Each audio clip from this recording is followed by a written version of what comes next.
itu kemarin saya berusaha untuk bantuin itu tuh. Ada teman kita yang dipersekusi atau dilaporin sama Majelis Taklim di Bogor, Citayam tepatnya. Dan sampai sekarang itu udah masuk ke persidangan, Kang. Jadi sedih juga sih kita, kan dia dagang di dekat Majelis Taklim, dagang baju koko. Pembelinya ya kadang-kadang jemaah-jemaah yang datang ke Majelis Taklim itu. Tapi Majelis Taklimnya kemudian bikin satu spanduk besar larangan untuk membeli di warung-warung sekitar. Jadi jemaahnya nggak boleh beli apa-apa di masyarakat. Harus beli di panitia. Mungkin. Lah itu Majelis Taklim apa pasar? Iya, pasar loh. Kayak masuk 21 loh, kayak masuk restoran. Jangan membawa makanan dari luar. Tapi kan itu restoran. Ini Majelis Taklim. Pantes kalau orang-orang itu naik haji, belanja di sono. Oh, belanja banyak. Belanja. Bawa pulang kan, supaya nggak bayar. Nggak bayar apa? Ya ibaratnya ongkos haji, balik. Ada jasa titip. Lah iya, tahun depan sono lagi. Iya. Pulang, belanja lagi. Balik semua ongkos. Iya itu kasihan. Jadi kan si Wahyunya namanya Wahyu Dwi Nugroho. Dia protes. Iyalah. Kok bikin spanduk kayak gitu? Iya. Kan dia dagang juga di luar area majelis. Dilaporin polisi. Dan dilaporin polisi dengan laporan ujaran kebencian. Padahal Wahyu protes. Kalimatnya ya itu ada di situ. Bikin video dia. Jadi spanduk itu divideoin. Dia kasih kutip, sebaik-baiknya manusia adalah manusia yang bermanfaat buat yang lainnya, buat masyarakat. Itu dilaporin karena ujaran kebencian. Padahal kan kalimat itu bukan kalimat penuh benci. Iya, itu hadis Rasul. Lah iya, apalagi begitu. Andai kata dia bikin kalimat sendiri, apa gunanya? Orang kumpul, kalau kita nggak boleh mengambil manfaat ekonominya. Iya. Apa gunanya? Iya. Itu nggak apa-apa? Itu kan bukan kebencian. Itu cuma mengingatkan kenapa lo sampai bikin larangan macam gitu. Nah, orang ini, panitianya ini kagak belajar. Belajar dari? Pengalaman, misalnya ziarah kubur, ziarah wali-wali. Iya. Di semua makam wali, itu kan dikepung oleh pedagang-pedagang. Iya. Menggambarkan bahwa orang baik itu sudah wafat pun masih bisa bermanfaat, memberi orang lain. Iya, itu bermanfaat. Iya, benar. Nah, kalau Majelis Taklim ini bukan orang yang bermanfaat ini. Masih hidup saja sudah tidak bermanfaat. hidup aja udah pedit begitu, apalagi matinya ya. Mati ya mati kayak lampu itu tuh, mati kerpet. Sudah gelap gulita. Lenyap, rampung lah dunia. Benar. Kalau di makam-makam itu kan ketika kita ziarah, banyak pedagang-pedagang yang dapat manfaat dari situ, benar. Dan ini universal. Universal, bukan hanya perkara makam. Iya. Tempat-tempat turis, di tempat-tempat turis berdatangan, itu sama persis dengan di makam wali. Misalnya di Afrika ada tempat turis, Afrika Selatan nih, terus kita dikejar ini, kita lagi jalan begini, mesti ada orang yang jualan. Jualan. Sama dengan tempat kita. Dan itu tidak dosa. Kayak misalnya di Kute, di Bali itu. Sudah Kute. Ya kan? Kita orang ngejar-ngejar tuh. Duduk di pantai, ada datang mau pijet, ada datang buat bikin kepang-kepang rambut. Bisa. Dan mereka dapat manfaat. Nawari jasa. Iya. Tisu, ya. Ini begini, kita ini di restoran aja, di restoran di Jakarta, lagi makan, karena ada anak-anak kecil itu jual tisu sama kita. Ya, suka. Di Taman Ismail Marzuki dulu loh ya, sebelum dirusak oleh Anies.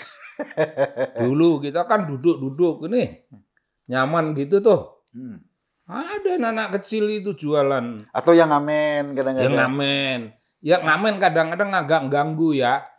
Kalau dia segera minta uang. Nah kan kita lagi tangan lagi kotor. Bukan kotor sih, iya, kena makanan ya. Makanan udah kotor. Iya.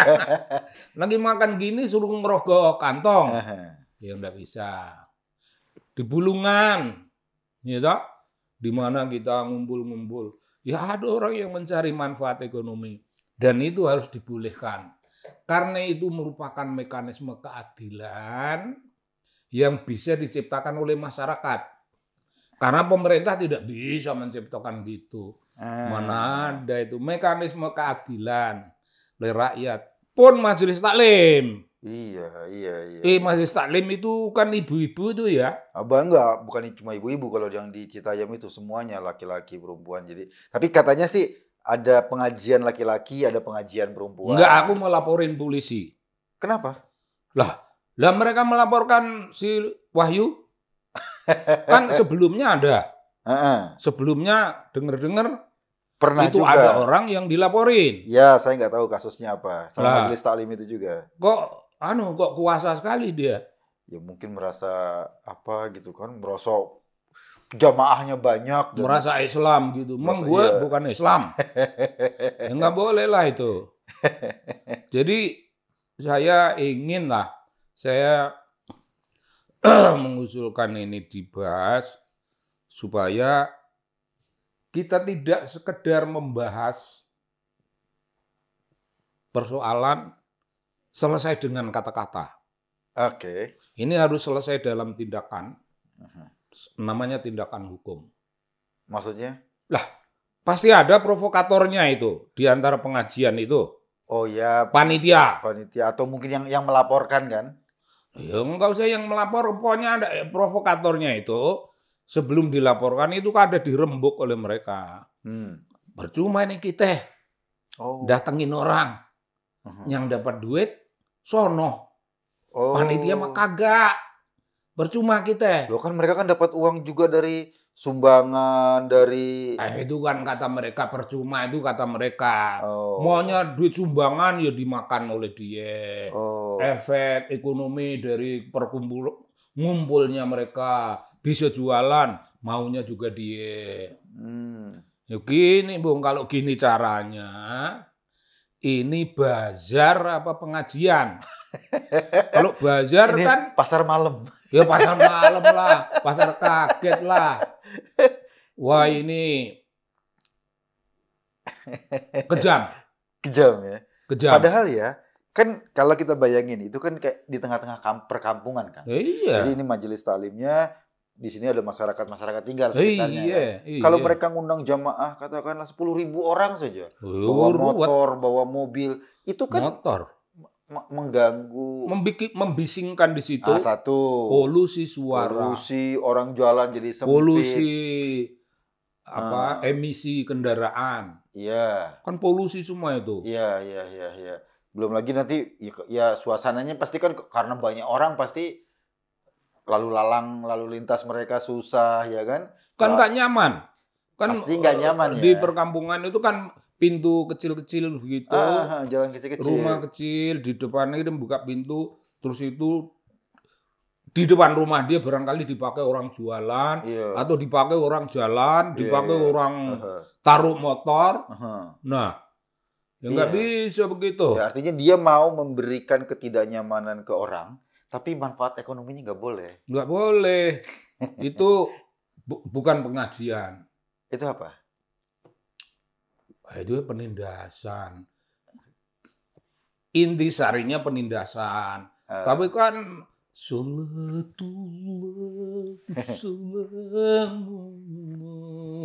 itu kan khusyuk sekali ya. Iya. Nah, kalau kita sudah khusyuk di hati, maka kita juga khusyuk di kantong. Kalau kita menghimpun pahala luar biasa gedenya, maka kita harus berbagi dengan masyarakat sekitar. Masyarakat sekitar tidak ikut ngaji. Ya. Biarin aja. Oh iya. Kan yang penting mereka sudah dengar. Iya. Kita melakukan dakwah.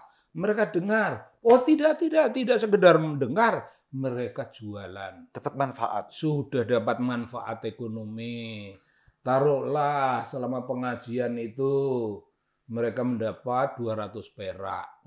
200 perak kan bisa untuk makan itu hari sama besoknya. Iya. Jadi orang seneng. Ya, luar biasa pengajian senang. Itu karena bisa menghidupi. Iya, kalau ini pengajian malah membuat stres. Iya. Enggak, saya ingin nelusur ini dan ingin tak laporin. Entah gimana. Ya, gua ingin laporin.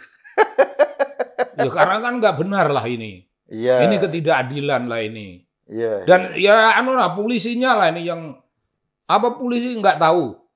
Mestinya sih tahu lah ya. Ya tahu.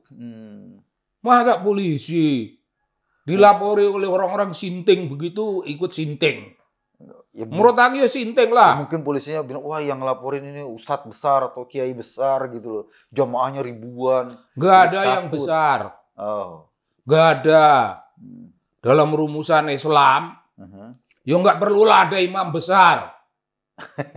Yang besar dan maha besar, yaitu kita udah tahu. Kita ini kecil. Kita ini cuma hamba yang kerjanya menyadong rizki, menyadong berkah, nyadong segalanya, tukang nyadong. Emang kita ini apa? Kok wahyu nyadong, kok nggak boleh? Lu jangan nyadong lo yuk, gue yang nyadong nih lo. Gue laporin polisi lo. Ah itu jahat itu. Gue pengen telusur betul itu, sampai ke kepolisian. Ya gue nggak terima lah ini. Iya, ketidakadilan begini nggak bisa. Nggak cukup kita namanya diviral-viralkan itu. Mesti ada kekuatan yang kemudian ambil tindakan, mengembalikan posisi. Yang dulu-dulu mereka sudah mengorbankan orang.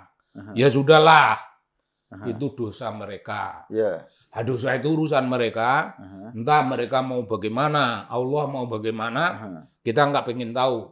Tapi yang baru ini, gue laporin, dan tidak boleh pengajian kok melarang orang lain berjualan. Nggak melarang orang lain berjualan, dia melarang jamaahnya belanja ke situ. Ya sama lah. Ya sama lah. Itu intinya lo nggak boleh jualan situ karena jamaah gue biar beli sama gue. Lah lo itu pengajian apa buka warung. Bukan restoran. Harusnya bukan warung aja dia jelas-jelas. Warung Al Busro gitu. Bukan majelis taklim. Kan lebih jelas. Wah, tidak benar, Bung. Kalau agama seperti ini, penuh penindasan, bukan agama. Pengajian seperti ini, bukan pengajian. Majelis taklim? Bukan majelis taklim lah. Kalau melarang orang memetik manfaat ekonominya. Mestinya panitia itu, alhamdulillah ya Allah, kami berkumpul di sini. Satu, kami merawat rohani kami ya Allah, alhamdulillah. Ya Allah, kami merawat ekonomi, yaitu ekonomi keluarga-keluarga yang tidak ikut di pengajian ini, dan kami bersyukur kepada Engkau. Mungkin ya, gini, mungkin omongannya bagus-bagus tapi tindakannya penindas, ini mentalitas kolonial itu. Mungkin kan majelis taklim itu kan, loh kita kan majelis taklim, silakan ambil manfaat rohani, jangan ambil manfaat jasmani gitu. Manfaat jasmaninya buat kami. Sebenarnya itu hanya karena Bung, karena mentalitas kolonial. Mentalitas kolonial. Ya kolonial, kan menindas itu. Kolonialnya sama kita bicara Belanda, Belandanya udah pulang, udah rampung, kita udah merdeka. Yang menjadi kolonial, ya majelis taklim. Dalam konteks hari dalam ini. konteks ini, majelis taklim. Wow, ngerikan amat. Padahal majelis taklim itu gue tahu, Bung. Talabul ilmi faridatun alal muslimin wal 5 tebo. Wah, jujuritan lu, Bung. Itu juga menimbulkan polusi. Ya polusinya kita terimalah. Iya. Kita enggak marah. Kita maklum lah ya. Kita maklum. Oke. Dia kan cari pahala. Iya. Tholabil ilmi, Bung, bukan hanya nyari pahala. Tholabul ilmi dapat ilmi menjadi pintar, menjadi hebat. Secara rohaniah hebat, secara ekonomi hebat. Jangan dimakan sendiri. Hebat itu ya buat lingkungan kita loh. Katanya Muslim itu bersaudara satu sama lain. Ya bersaudara, tapi bisnis nggak ada saudaranya, katanya gitu. Uang nggak ada saudaranya. Mungkin nah itu kan kritiknya kan gini, Bung. Bukan itu, Bung. Iya. Kalau itu ngomong tentang kapitalisme dalam pengertian umum. Bisnis yang kapitalistik. Itu nggak ada saudara itu. Ya silahkan situ. Silahkan lo bilang gitu. Tapi gua ini masih Taklim. Gua ini pasarnya muslimin muslimat. Wal mukminin wal mukminat. Kan jejeritan begitu. Kenapa lu makan sendiri? Jadi apa gunanya? Saudara sakit. Sini sakit. Itu makanya keren tempo hari kita pernah membahas Jumatan. Apa? Jumatan. Jumatan. Assalamualaikum warahmatullahi wabarakatuh. Hari ini tidak ada khotbah. Bagaimana ini nggak ada khotbah? Tidak ada khotbah, saudara. Ada di antara saudara-saudara direktur dalam khotbah dalam sholat Jumat siang ini. Adakah yang direktur suatu kantor, suatu perusahaan? Ada. You direktur. Nah, sini direktur. Saya punya catatan anak-anak sekolah. Ini anak keluarga si Anu di IPB. Kekurangan duit dan mogok sekolahnya. You tanggung jawab ya, direktur ya. Siap, insya Allah. Problem terpecahkan. Ini ada anak yang di UI. Kagak bayar kuliah, ada masalah. You direktur satu lagi. Saudaramu ambil oper, dia punya masalah. Siap, insya Allah. Problem terpecahkan. Nanti bisa contoh panjang. Ini tidak ada khotbah. Itu khotbahnya langsung. Ini khotbah. Ini khotbah ibarat tanpa kalimat. Memecahkan masalah ekonomi keluarga. Ekonomi masyarakat. Masyarakat ini kan saudara kita. Gue muslim, lu muslim. Katanya begitu. Jadi batil Majelis Taklim yang kejam seperti itu. Batil secara rohani, batil secara ekonomi, batil secara sosial. Secara sosial bikin bising.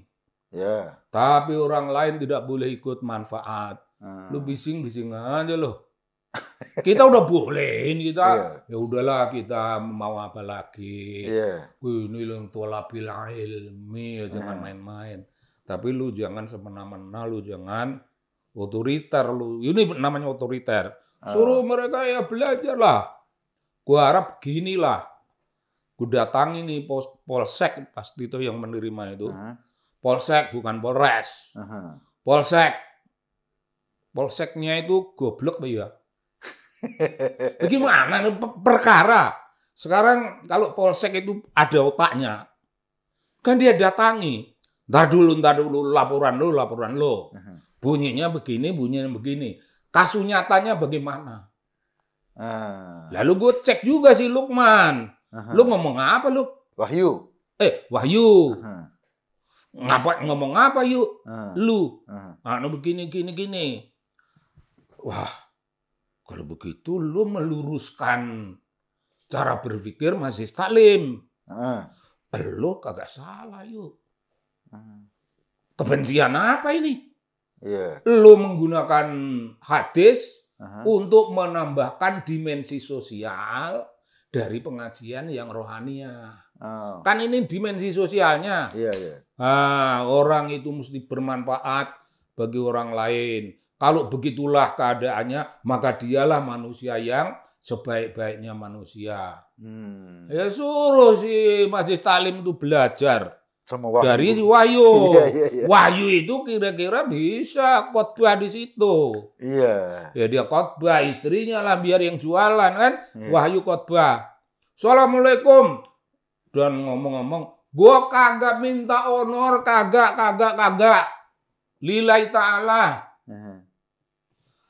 Bini gua udah jualan sono, dapat 200 perak, alhamdulillah. Wahyu tuh. Kalau ustadznya, ustadz sekolah di mana itu?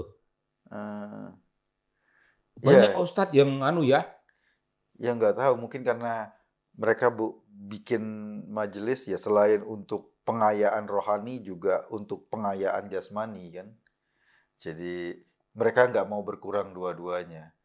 Enggak begitu. Sebenarnya enggak begitu pada mulanya. Pada mulanya nggak begitu. Sebuah dakwah ya dakwah. Tidak perlu menghitung keuntungan ini, keuntungan itu. Nggak ada keuntungan dalam dakwah. Ini ibadah. Itu diukur dari keikhlasannya. Makin ikhlas ibadah itu makin jos. Ya, nah itu juga baik. Mungkin mereka mau biar masyarakat ikhlas mengajari orang ikhlas, dirinya kagak ikhlas. Iya, dia berharap masyarakat ikhlas ya. Gitu. Manfaat rohaninya biar masyarakat sekitar, manfaat jasmaninya mereka. Karena rohaninya mungkin juga nggak ada. Ya siapa tahu.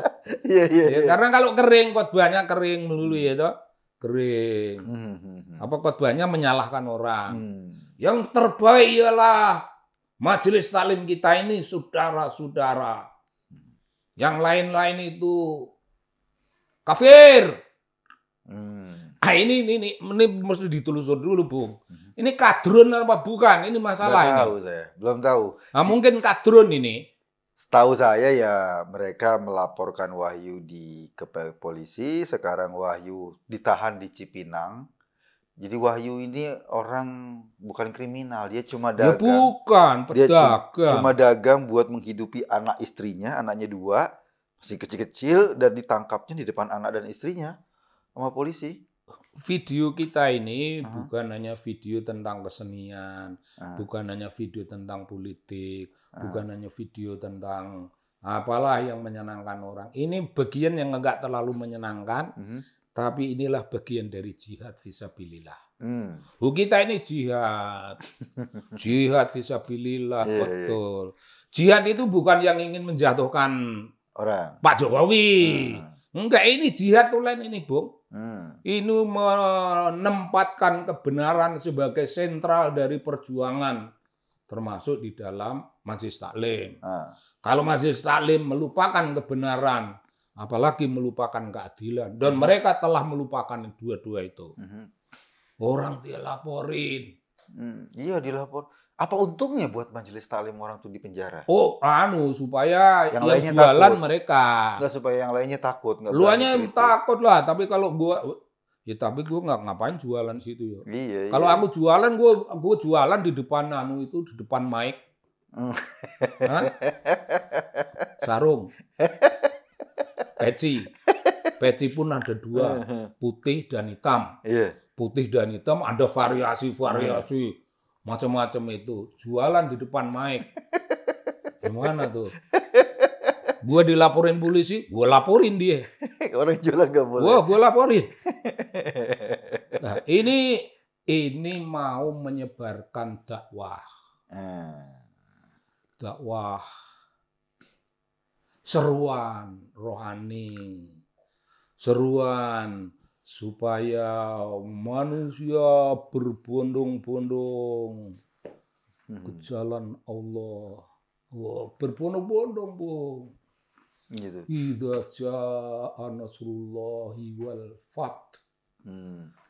Rasulullah, perjuangan engkau telah sampai pada titik kemenangan. Waro'aitan nasa yadkhuluna fi dinillah. Semua manusia berbondong-bondong memasuki agama Allah. Dalam kurung Islam. Nah, kalau sudah begitu, Bung. Kalau begitu cita-citanya, Bung. Kok sirik ada wahyu jualan, dapat rezeki sedikit, kok sirik? Penuh kesirikan.